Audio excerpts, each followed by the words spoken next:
ನಿಮ್ಮ ಸ್ವಂತ ಪಕ್ಷದ ಶಾಸಕರು ಮನೆಗಳು ಕೇಳಕ್ ಹೋದ್ರೆ ನಿಮ್ಮ ಮಂತ್ರಿಗಳಿಗೆ ಇಲ್ಲ, ಅದೇ ಯಾರಾದರೂ ಮಧ್ಯವರ್ತಿಗಳನ್ನ ಇಟ್ಕೊಂಡು ಹೋದ್ರೆ ಆ ಕಡೆಯಿಂದ ಮನೆ ಮಾಡಿಸ್ಕೊ ಬರ್ಬೋದಂತೆ ಪರ್ಸೆಂಟೇಜ್ ಕೊಟ್ಟು. ಹಂತದಲ್ಲೂ ಭ್ರಷ್ಟಾಚಾರ, ಹಗಲ್ ದರೋಡೆ. ಪಾಪ ಹೇಳ್ತಾರೆ 5 ಗ್ಯಾರಂಟಿ ಕೊಟ್ಬಿಟ್ಟೆ, 5 ಗ್ಯಾರಂಟಿ ಕೊಟ್ಬಿಟ್ಟೆ. ನಿಮ್ಮನ್ನ ಯಾರಪ್ಪ ಕೇಳಿದವನು 5 ಗ್ಯಾರಂಟಿ ಕೊಡಿ ಅಂತ? ನೀವು ತಾನೇ ನಿಮ್ಮ ಪ್ರಣಾಳಿಕೆಯಲ್ಲಿ ಹೇಳ್ಕೊಂಡವ್ರು ಮಹಾನುಭಾವರು. ತಿಂಗಳ ಕೊಡ್ತೀನಿ ಅಂತ ಹೇಳಿದ್ರಿ. ಗೃಹಲಕ್ಷ್ಮಿ ಯೋಜನೆ ಅಂತೆ, ಗೃಹ ಜ್ಯೋತಿ ಅಂತೆ, ಯುವನಿಧಿ ಅಂತೆ. ಅದಕ್ಕೆ ಈಗ ಸಮಜಾಯಿಸಿ ಉಪಮುಖ್ಯಮಂತ್ರಿಗಳು. ನಾನು ಯಾವಾಗ ಹಂಗೆ ಹೇಳಿದ್ವಿ? ನಮ್ಮ ಸರ್ಕಾರ ಹಂಗೆ ಹೇಳೇ ಇಲ್ಲ. ಯಾವಾಗ ಆಯ್ತದೋ ಅವಾಗ ಆಗ್ತೀನಿ ಅಂದ್ರು. ಯಾವಾಗ ಆಗ್ತೀರಿ? ಬಂತಪ್ಪ ಸಂಸತ್ ಚುನಾವಣೆ, 4 ತಿಂಗಳದು 5 ತಿಂಗಳದು ಹಿಡಿದಿಡ್ಕೊಂಡಿದ್ದು ಒಂದೇ ಸಲ ಹೊಡೆಯೋದು. ಬಂತಪ್ಪ ಉಪಚುನಾವಣೆಗಳು, ಸಂಡೂರು, ಸಿಗ್ಗಾವಿ, ಚನ್ನಪಟ್ಟಣ ಹಾಕೊಂಡು ಹೊಡಿ 4 ತಿಂಗಳದು. ಯಾರಪ್ಪನ ಮನೆ ದುಡ್ಡು ಸ್ವಾಮಿ? ನಿಮ್ಮ ಅಪ್ಪನ ಮನೆದ? ನೀವು ಕಷ್ಟಪಟ್ಟು ದುಡ್ದಿರದ? ಜನಗಳು ಬೆವರು ಸುರಿಸಿ ದುಡಿತಾ ಇರತಕ್ಕಂಥ ಈ ಹಣಕಾಸು ಇವತ್ತೇನು 4,500 ಲಕ್ಷ ಕೋಟಿ ಈ ರಾಜ್ಯದ ದೊಡ್ಡ ಪ್ರಮಾಣದ ಬಡ್ಜೆಟ್ ಅನ್ನ ಕೊಟ್ಟು ಬಿಟ್ಟಿದ್ದೀನಿ ಅಂತ ಆರ್ಥಿಕ ಸಚಿವರು, ಈ ರಾಜ್ಯದ ಮುಖ್ಯಮಂತ್ರಿಗಳು ತನ್ನ ಬೆನ್ನನ್ನು ತಾವು ತಟ್ಕೊಂಡಿರಲ್ಲ ಸ್ವಾಮಿ. ಎಷ್ಟು ಸಾಲ ಮಾಡಿದಿರಿ? 4,500 ಲಕ್ಷ ಕೋಟಿ ಬಡ್ಜೆಟ್ ಕೊಟ್ಟಿದ್ದೀರಿ. ಸಾಲ ಎಷ್ಟಾಗದೆ? ಒಬ್ಬೊಬ್ಬ ಪ್ರಜೆ ಮೇಲೆ 16,500 ರೂಪಾಯಿ ಇವತ್ತು ಸಾಲ ಇದೆ. ಒಬ್ಬೊಬ್ಬ ಪ್ರಜೆ ಮೇಲೆ, ಒಬ್ಬೊಬ್ಬ ಕನ್ನಡಿಗನ ಹೆಗಲ ಮೇಲೆ ಇವತ್ತು. ಅದ್ರ ಬಗ್ಗೆ ಹೇಳ್ತೀರಾ? ಹೇಳ್ಬೇಕಲ್ವ? ಎಲ್ಲ ಬರೀ ಬೆಂತಟ್ಕೊಬಿಟ್ರೆ ಆಯ್ತಾ? ಸನ್ಮಾನ್ಯ ದೇವೇಗೌಡರು ನಮ್ಮ ರಾಜ್ಯದ ಮುಖ್ಯಮಂತ್ರಿಗಳ ಕೈಲಿ ಮೊದಲನೇ ಹಣಕಾಸಿನ ಬಡ್ಜೆಟ್ನ ಬಿಡುಗಡೆ ಮಾಡಿಸ್ತಾರೆ. ಅವ್ರಿಗೆ ಇನ್ನೂ ಅವತ್ತು ರಾಜಕಾರಣದ ಅನುಭವ ಇರಲಿಲ್ಲ. ಬಹುಶಃ ರಮೇಶ್ ಅಣ್ಣಂಗೆ ಗೊತ್ತಿರುತ್ತದೆ. ಆ ರೀತಿ ವಿಶ್ವಾಸ ಇಟ್ಟು ನಿಮ್ಮನ್ನ ಬೆಳೆಸಿದ್ರು. ಬಿಡಿ, ಅದೆಲ್ಲ ಆಗೋಯ್ತು. ಯಾಕೆಂದ್ರೆ 2004ರಿಂದ ಹಣ ಇವತ್ತವರೆಗೂ 55ಕ್ಕೂ ಹೆಚ್ಚು ಜನ ಯಾರ್ಯಾರು ಈ ನಮ್ಮ JDS ಪಕ್ಷದಲ್ಲಿ ಅಭ್ಯರ್ಥಿಗಳಾಗಿ ನಿಂತು ಪಕ್ಷದ ಕಾರ್ಯಕರ್ತರು ದುಡಿಮೆ ಮೇಲೆ ಶಾಸಕರಾಗಿ ವಿಧಾನಸೌಧಕ್ಕೆ ಕಳಿಸ್ಕೊಟ್ರಲ್ಲ, ನಮ್ಮ ಪಕ್ಷದ ಕಾರ್ಯಕರ್ತರು ಅವ್ರಿಗೆಲ್ಲ ಮೋಸ ಮಾಡಿ ಬೇರೆ ಬೇರೆ ಪಕ್ಷಗಳಿಗೆ ಹೊಂಟೋಗೋರೆ. ನಾಯಕರನ್ನ ಒಂದು ಫ್ಯಾಕ್ಟರಿಯನ್ನ ತಯಾರು ಮಾಡ್ತಕ್ಕಂಥ ಪಕ್ಷ ಯಾವುದಾದ್ರೂ ಈ ರಾಜ್ಯದಲ್ಲಿದ್ರೆ, ಈ ದೇಶದಲ್ಲಿದ್ರೆ ಅದು ಜನತಾದಳ ಪಕ್ಷ ಅಂತಕ್ಕಂಥದ್ದು. ಜನತಾದಳ ಪಕ್ಷದ ಕಾರ್ಯಕರ್ತರಿಗೆ ನಿಮಗೆ ಇರ್ತಕ್ಕಂಥ ಶಕ್ತಿ, ನಿಮಗೆ ಇರ್ತಕ್ಕಂಥ ಉರುಪು, ನಿಮ್ಮಲ್ಲಿ ಇರ್ತಕ್ಕಂಥ ಉತ್ಸಾಹ. ಬಹಳ ಜನ ನನಗೂ ರಾಷ್ಟ್ರೀಯ ಪಕ್ಷದಲ್ಲಿ ಕೆಲವೊಂದಷ್ಟು ಜನ ಶಾಸಕ ಮಿತ್ರರು ಮಾತನಾಡಬೇಕಾದ್ರೆ ಹೇಳ್ತಾ ಇರ್ತಾರೆ, ಸರ್ ನಮ್ಮಲ್ಲಿ 1,000 ರೂಪಾಯಿ ಕೊಟ್ಟರು ಅಷ್ಟೇ, 5,000 ರೂಪಾಯಿ ಕೊಟ್ಟರು ಅಷ್ಟೇ, ಎಣ್ಣೆ ಬಾಟ್ಲಿ ಕೊಟ್ಟರು ಅಷ್ಟೇ, ಬಿರಿಯಾನಿ ತಂದು ಕೊಟ್ಟರು ಅಷ್ಟೇ. ಇಲ್ಲಿ ಕೂತಿದ್ದೀರಲ್ಲ ಪುಣ್ಯಾತ್ಮರು, ಹಾಲು ಕರೆದು ಹಾಲು ಹಾಕೋ ಸಮಯ ನಂಗೆ ಗೊತ್ತಿದೆ. ನಮ್ಮ ಚನ್ನಪಟ್ಟಣದಲ್ಲಿ ಅತಿ ಹೆಚ್ಚು ಹಾಲು ಉತ್ಪಾದಕರಿದ್ದಾರೆ, ಹಂಗೆ ನಮ್ಮ ನಾಗಮಂಗಲದಲ್ಲೂ ಇದ್ದೀರಿ. ತಲೆ ಮೇಲೆ ತಲೆ ಬಿದ್ರು ಈ ಭೂಮಿ ಉಲ್ಟಾ ಸೀದಾ ಆದ್ರೂ ನೀವು ಇರ್ಲಿಕ್ಕಿಲ್ಲ, ಪ್ರೀತಿಸೋದಿಲ್ಲ ಅಂದ್ರೆ. ಆದ್ರೆ ಇವತ್ತು ಹೃದಯದಲ್ಲಿ ನಮಗೆ ಸ್ಥಾನ ಕೊಟ್ಟಿದ್ದೀರಿ, ನಾವೆಲ್ಲ ಪುಣ್ಯವಂತರಣ. ನಮಗೊಂದು ಸ್ಥಾನ ಕೊಟ್ಟಿದ್ದೀರಿ. ಇವತ್ತು ಸಂಪೂರ್ಣವಾಗಿ ಕುರ್ಚಿಗಳು 5 ಗಂಟೆ ಆಯ್ತು. ನಮ್ಮ ಸುರೇಶ್ ಅಣ್ಣ ಮಳವಳ್ಳಿಯಿಂದಾನೇ ಶುರು. ನಾ ಅಲ್ಲೇ ಬಂದ್ಬಿಡ್ತೀನಿ ಕಣಪ್ಪ, ನಿಮ್ನ ಯಾರು ನಂಬೋದಿಲ್ಲ ಕಂಡ್ರೆ ನಾವು ಬಿಡ್ಕೊಡ್ರಪ್ಪ ಫಸ್ಟು ನಮ್ಮ ನಿಖಿಲ್ನ ಕರ್ಕೊಯ್ತೀನಿ ನಾನು ಅಂತ. ಸುರೇಶ್ ಅಣ್ಣ ನಾನು 1.5 ನಿಮಿಷ ಮಾತಾಡ್ತೀನಿ ಅಂದ್ರು, 20 ನಿಮಿಷ ಭಾಷಣ ಮಾಡದ. ದಯಮಾಡಿ ಯಾರು ಅನ್ಯತಾ ಭಾವಿಸಬಾರ್ದಣ್ಣ, ಸ್ವಲ್ಪ ತಡ ಆಯ್ತು.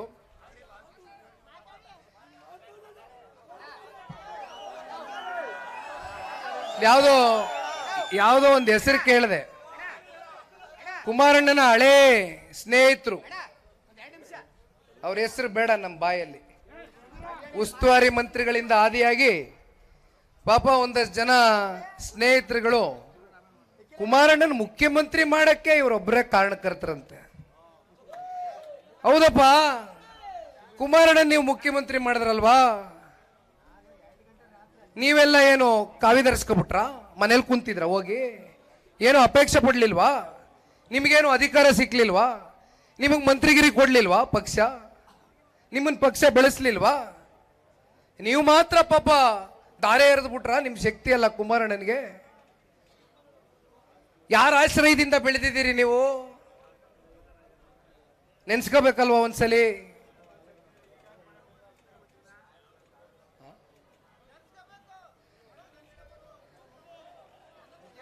ದಿನ ಬೆಳಗ್ಗೆ ಎದ್ರೆ ಕುಮಾರಣ್ಣ ಟಾರ್ಗೆಟ್.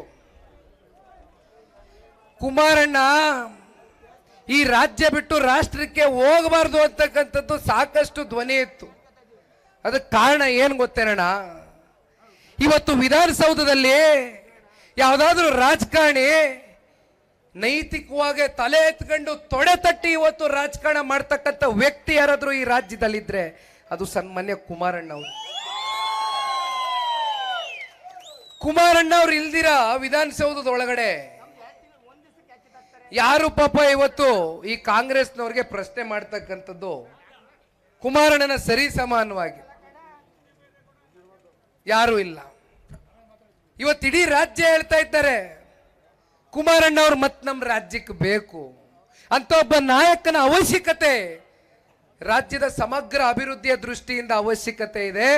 ಈ ರಾಕ್ಷಸರುಗಳು ಇವತ್ತು ಮಾಡಿರ್ತಕ್ಕಂಥ ಲೂಟಿ, ಇವ್ರು ಮಾಡಿರ್ತಕ್ಕಂಥ ಅವ್ಯವಹಾರ, ಇವ್ರು ಮಾಡಿರ್ತಕ್ಕಂಥ ಭ್ರಷ್ಟಾಚಾರ, ಇದನ್ನೆಲ್ಲ ಸರಿಪಡಿಸಬೇಕು ಅಂದ್ರೆ ನಮ್ಮ ರಾಜ್ಯವನ್ನ ರಾಮರಾಜ್ಯವಾಗಿ ಪ್ರತಿಷ್ಠಾಪನೆಯನ್ನ ಮತ್ತೆ ಮಾಡಬೇಕು ಅಂದ್ರೆ ಸನ್ಮಾನ್ಯ ಕುಮಾರಣ್ಣ ಅವರು ಮತ್ತೆ ಈ ರಾಜ್ಯದ ಮುಖ್ಯಮಂತ್ರಿಗಳಾಗಬೇಕು ಅಂತ ನಾನು ಹೇಳ್ತಾ ಇಲ್ಲ. ಇದು ನಮ್ಮ ಕಾರ್ಯಕರ್ತರು ಬಿಟ್ಬಿಡಿ. ನಾನೊಂದು ಸಣ್ಣ ಉದಾಹರಣೆ ಕೊಡ್ತೇನೆ. ಇದೇ ನಮ್ಮ ಸದಸ್ಯತ್ವ ನೋಂದಣಿ ಕಾರ್ಯಕ್ರಮಕ್ಕೆ ರಾಯಚೂರಿಗೆ ಹೋಗಿದ್ದೆ.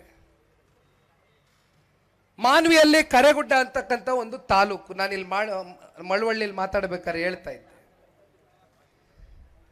20 ವರ್ಷದ ಒಂದು ಹೆಣ್ಣು ಮಗಳು ಬಂದ್ಲು, ಪತ್ರ ಬರ್ಕೊಂಡ್ ಬಂದಿದ್ಲು ಕುಮಾರಣ್ಣನ್ಗೆ. ನೀನು ಓದ್ಬೇಕಣ್ಣ, ಇದು ನಾನು ನಮ್ಮ ಕುಮಾರಣ್ಣಂಗೆ ಬರೆದಿದ್ದೀನಿ, ನಮ್ಮ ತಂದೆ ಸಮಾನ ಅವರು ಅಂತಂತು ಆ ಪಾಪು. ಆ ಮಗಳು ಹುಟ್ಟಿದ್ದು 2005ನೇ ಇಸ್ವಿನಲ್ಲಂತೆ. ಸನ್ಮಾನ್ಯ ಕುಮಾರಣ್ಣ ಅವರು ಈ ರಾಜ್ಯದ ಪ್ರಪ್ರಥಮವಾಗಿ ಮುಖ್ಯಮಂತ್ರಿಗಳಾದಾಗ ಭಾಗ್ಯಲಕ್ಷ್ಮಿ ಯೋಜನೆ ಅಂತ ಮಾಡಿದ್ರು. ನೀವೇನಾದ್ರೂ ಮಹಿಳೆಯರನ್ನ ಸಬಲೀಕರಣ ಮಾಡಬೇಕು ಅಂತಕ್ಕಂಥದ್ದು ಏನಾದ್ರೂ ನಿಮ್ ತಲೆನಲ್ಲಿ ಇದ್ರೆ, ಮಹಿಳೆಯರಿಗಾಗ್ಲಿ ಯುವಕರಿಗಾಗ್ಲಿ ಒಂದು ಸ್ವಾವಲಂಬಿಗಳಾಗಿ ಸ್ವಾಭಿಮಾನದ ಬದುಕನ್ನ ಕಟ್ಕೊಡ್ಬೇಕು ಅಂತಕ್ಕಂಥದ್ದು ನಿಮ್ ತಲೆನಲ್ಲಿ ಏನಾದ್ರೂ ಇದ್ದಿದ್ರೆ ಎಲ್ಲಿರ್ಲಿಕ್ಕೆ ಸಾಧ್ಯ? ಗ್ಯಾರಂಟಿ 2,000 ಕೊಡ್ತೀನಿ ಅಂತೀರಿ. ಕಟ್ರಿ, ಬದುಕನ್ನ ಕೊಡ್ರಿ, ಕೆಲಸ ಕೊಡಿಸ್ರಿ, ಉದ್ಯೋಗ ಸೃಷ್ಟಿ ಮಾಡ್ರಿ. ಇವತ್ತು ಹೇಳ್ತೀರಿ ಸನ್ಮಾನ್ಯ ಕುಮಾರಣ್ಣ ಅವರೇ, ಉದ್ಯೋಗ ಸೃಷ್ಟಿ ಮಾಡಿ, ಇಂಡಸ್ಟ್ರೀಸ್ಗಳನ್ನ ಸ್ಥಾಪನೆ ಮಾಡಿ ಅಂತ ದೊಡ್ಡ ದೊಡ್ಡ ಬೊಗಳೆ ಭಾಷಣ ಮಾಡೋದಲ್ಲ. ಬನ್ನಿ ಕೈ ಜೋಡಿಸಿ. ಜಿಲ್ಲೆಯ ಸಮಗ್ರ ಅಭಿವೃದ್ಧಿಗೆ ನಾವು ಯಾವತ್ತಾದ್ರೂ ಇಟ್ಟಿರ್ತಕ್ಕಂಥ ಹೆಜ್ಜೆನ ವಾಪಸ್ ಹಿಂತಗಳ್ತೀವ? ತೋರಿಸಿ ಹೃದಯ ವೈಶಾಲ್ಯತೆನ. ಯಾಕೆ ಒಳಗಡೆ ಕಿವುಚ್ತೀರಾ? ಯಾರು ಮಾಡಿದ್ರೇನು? ಬನ್ನಿ, ರಾಜ್ಯ ಸರ್ಕಾರ ಬರ್ತಾರ, ನಮ್ಮ ಕುಮಾರಣ್ಣ ಕುಂತ್ಕೊಳ್ಳಿ. ಜಿಲ್ಲೆನಲ್ಲಿ 7 ತಾಲೂಕಿಗೂ ಕೂಡ ಉದ್ಯೋಗ ಸೃಷ್ಟಿ ಮಾಡ್ತಕ್ಕಂಥದಕ್ಕೆ ಭೂಮಿಯನ್ನ ನಿಗದಿ ಮಾಡ್ಕೊಡ್ತಕ್ಕಂಥ ಸವಾಲನ್ನ ನೀವು ತಗೊಳ್ತೀರಾ? ಬರ್ತೀರಾ? ಕುಮಾರಣ್ಣ ಹತ್ರ ಕೂತ್ಕೋತೀರಾ? ನಾವೆಲ್ಲ ಸಿದ್ಧ ಇದ್ದೇವಪ್ಪ. ನಮ್ಗೆ ಒಟ್ಟಾರೆಯಾಗಿ ರಾಜ್ಯ ಮತ್ತೆ ನಮ್ಮ ಜಿಲ್ಲೆ ಅಭಿವೃದ್ಧಿ ಆಗಬೇಕು. ನಿಮ್ ತರ ನಾವು ರಾಜಕಾರಣ ಮಾಡ್ತಕ್ಕಂಥದಕ್ಕೆ ಹೋಗೋದಿಲ್ಲ. ರಾಜಕಾರಣ ಮಾಡೋದಕ್ಕೆ ಹಲವಾರು ವಿಚಾರಗಳಿದೆ, ಅಂಥದ್ರಲ್ಲಿ ಮಾಡುವ. ಜನಗಳ ಬದುಕು ಜೊತೆ ಚಲ್ಲಾಟ ಆಡಬೇಡಿ, ಅವ್ರ ಜೀವನದ ಜೊತೆ ಚಲ್ಲಾಟ ಆಡಬೇಡಿ.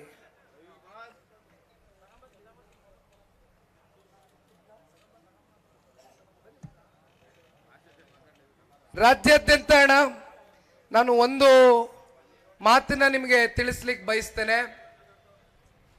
ತಮಗೆಲ್ಲ ಅನ್ಸಿರ್ಬೋದು, ನನಗೆ ಬಹಳ ಜನ ವಿರೋಧಿಗಳು ವ್ಯಂಗ್ಯವಾಗೂ ಮಾತನಾಡ್ತಾರೆ. ನಾನೇನು ತಲೆ ಕೆಡಿಸ್ಕೊಳ್ಳಲ್ಲ. ಹೋರಾಟ ಅಂತಕ್ಕಂಥದ್ದು ಸನ್ಮಾನ್ಯ ದೇವೇಗೌಡರು ಸಾಹೇಬ್ರನ್ನ ನೋಡಿ ರಕ್ತಗತವಾಗಿ ರೂಢಿಸ್ಕ ಬಂದಿದೀವಿ ಕಾರ್ಯಕರ್ತರು. ಅದ್ರಲ್ಲಿ ನಾನು ಒಬ್ಬ ಕಾರ್ಯಕರ್ತ. ನಿಮಗೆಲ್ಲ ಅನ್ಸಿರ್ಬೋದು ನಿಖಿಲ್ ಕುಮಾರಸ್ವಾಮಿನ ಸೋಲ್ಸ್ಬಿಟ್ಟಿದೀವಿ, ಇನ್ನೇನ್ ಬಿಡಪ್ಪ ದೇವೇಗೌಡರು ಕುಮಾರಣ್ಣನ ಜೊತೆ ಮುಂದೆ ಈ ಪಕ್ಷ ಮುನ್ನಡೆಸ್ತಕ್ಕಂಥದಕ್ಕೆ ಯಾವನಿಗೂ ತಾಕತ್ತಿಲ್ಲ, ಮನೆಗೆ ಕಳಿಸ್ಬಿಟ್ಟಿದೀವಿ ಅಂತ ನಿಮಗೆಲ್ಲ ಅನ್ಸಿರ್ಬೋದು. ಎಷ್ಟ್ ಜನ ಸೇರ್ಕೊಂಡ್ರಪ್ಪ ಮಂಡ್ಯದಲ್ಲಿ ನಾನು ಸೋಲ್ಸಕ್ಕೆ? ಎಷ್ಟ್ ಜನ ಗಂಡುಗಳಪ್ಪ? ಎಷ್ಟ್ ಜನ ತೊಡೆ ತಟ್ಟಿದ್ದು? ಎಲ್ಲ ಸೇರ್ಕೊಂಡ್ಬಿಟ್ರಲ್ಲಪ್ಪ. ನೀವೆಲ್ಲ ಸೇರ್ಕೊಂಡ್ರು. CS ಪುಟ್ಟರಾಜುರು ಅವ್ರಿಗೆ 5.25 ಲಕ್ಷ ಮತ ಹಾಕಿ ಗೆಲ್ಸಿದ್ರಿ, ನನಗೆ 5.25 ಲಕ್ಷ ಮತ ಹಾಕಿದ್ರಿ, ಸೋತಾಗ 50,000 ಹೆಚ್ಚಿಗೆ ತಗೊಂಡಿದ್ದೀನಿ. ಇದರಲ್ಲೇ ಅರ್ಥ ಆಯ್ತದೆ ಜಿಲ್ಲೆ ಜನ ನಮ್ ಕೈ ಬಿಟ್ಟಿಲ್ಲ ಅಂತ. ಆ ರಾಮನಗರದಲ್ಲಿ ಅದೆಂಥದೋ ರೇಷನ್ ಕೊಡ್ತೀನಿ, ಕಾರ್ಡ್ ಕೊಡ್ತೀನಿ ಅಂತ ಪಾಪ ನಮ್ಮ ಉಪಮುಖ್ಯಮಂತ್ರಿಗಳ ಸಹೋದರ ಚಾಣಾಕ್ಷ ರಾಜಕಾರಣದ ಚಾಣಾಕ್ಷ ನಡೆಸಿದ್ರಪ್ಪ ಡೈರಿ ಚುನಾವಣೆನ. ಸೋತ್ ಬಿಡ್ತೀವಿ ಅಂತ ಬೈಕೆ ತೆಗೆದು ಸೊಸೈಟಿಗಳನ್ನ 17 ಸೊಸೈಟಿನ ಸೂಪರ್ ಸೀಡು ಚನ್ನಪಟ್ಟಣದಲ್ಲಿ 17 ಸೊಸೈಟಿ, ಒಂದ ಎರಡ? ರಾಮನಗರದಲ್ಲಿ ಏನ್ ಮಾಡಿದ್ರಿ? ಮಾಗಡಿನಲ್ಲಿ ಏನ್ ಮಾಡಿದ್ರಿ? ಕನಕ್ಪುರದಲ್ಲಿ ಓಹೋ ಯಾರು ಗಂಡೇ ಇಲ್ವಾ, ಅವಿರೋಧವಾಗಿ ಆಯ್ಕೆ ಆಗ್ಬಿಡ್ತಾ ಇದ್ರ? ಹಾಕಿಲ್ವ ಅಭ್ಯರ್ಥಿನ? ತೋರಿಸ್ತೀವಿ ಮುಂದಕ್ಕೆ. ಕನಕ್ಪುರ ತಾಲೂಕಿನ ಜನ ಸಾತ್ನೂರ್ ತಾಲೂಕಂತ ಏನ್ ಹಿಂದೆ ಇತ್ತು 85ನೇ ಇಸ್ವಿನಲ್ಲಿ ಡಿಲಿಮಿಟೇಷನ್ ಆಗ್ಲಿಕ್ಕಿಂತ ಮುಂಚಿತವಾಗಿ ಸನ್ಮಾನ್ಯ ದೇವೇಗೌಡರನ್ನ ಇದೇ ಕನಕ್ಪುರ ಅಂತ ಇವತ್ತು ನಾವೇನ್ ತಾಲೂಕ್ ಮಾಡಿದ್ದೇವೆ, ತಾಲೂಕ ಕರಿತೇವೆ, ಕ್ಷೇತ್ರ ಪುನರ್ವಿಂಗಡಣೆ ಆದ್ಮೇಲೆ ಸಾತ್ನೂರ್ನಲ್ಲಿ ಜನ 85ರಲ್ಲಿ ದೇವೇಗೌಡರನ್ನ ಗೆಲ್ಸಿರ್ತಕ್ಕಂಥ ಉದಾಹರಣೆ ಇದೆ. ಒಂದು ಸಣ್ಣ ಉದಾಹರಣೆ ಕೊಡ್ತೇನೆ. ಕುಮಾರಣ್ಣನ ಪಂಚರತ್ನ ರಥಯಾತ್ರೆ ಕಾರ್ಯಕ್ರಮ ನಡೆದಂತ ಸಂದರ್ಭದಲ್ಲಿ ಕನಕ್ಪುರಕ್ಕೆ ಕುಮಾರಣ್ಣವರು ಬೆಳಗ್ಗೆ 10 ಗಂಟೆಗೆ ಆಗಮಿಸಬೇಕಾಗಿತ್ತು.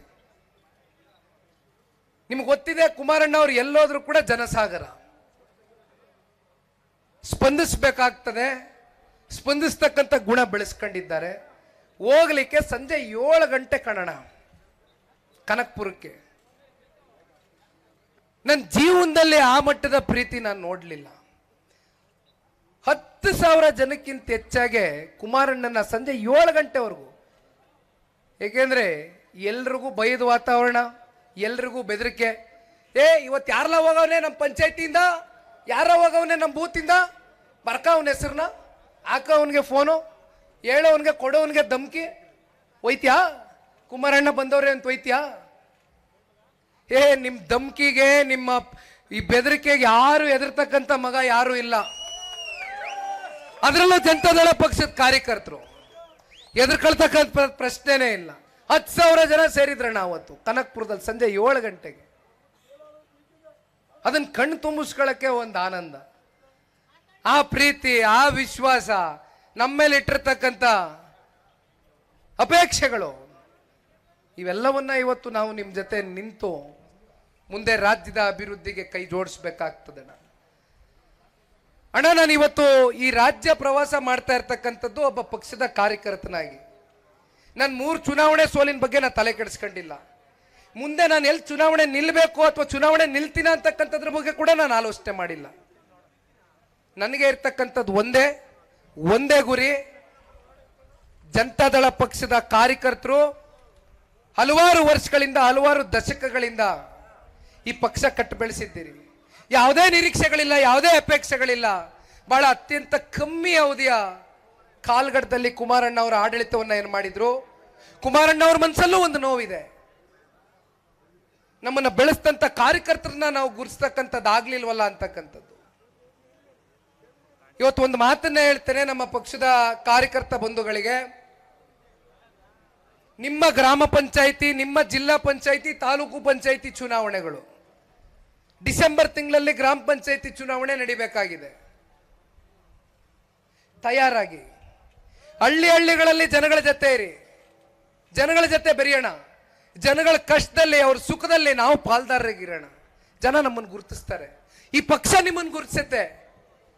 ಒಬ್ಬ ಪಕ್ಷದ ಕಾರ್ಯಕರ್ತನಾಗಿ ನಿಖಿಲ್ ಕುಮಾರಸ್ವಾಮಿ ನಿಮಗೆ ಭರವಸೆ ಕೊಡ್ತಾನೆ.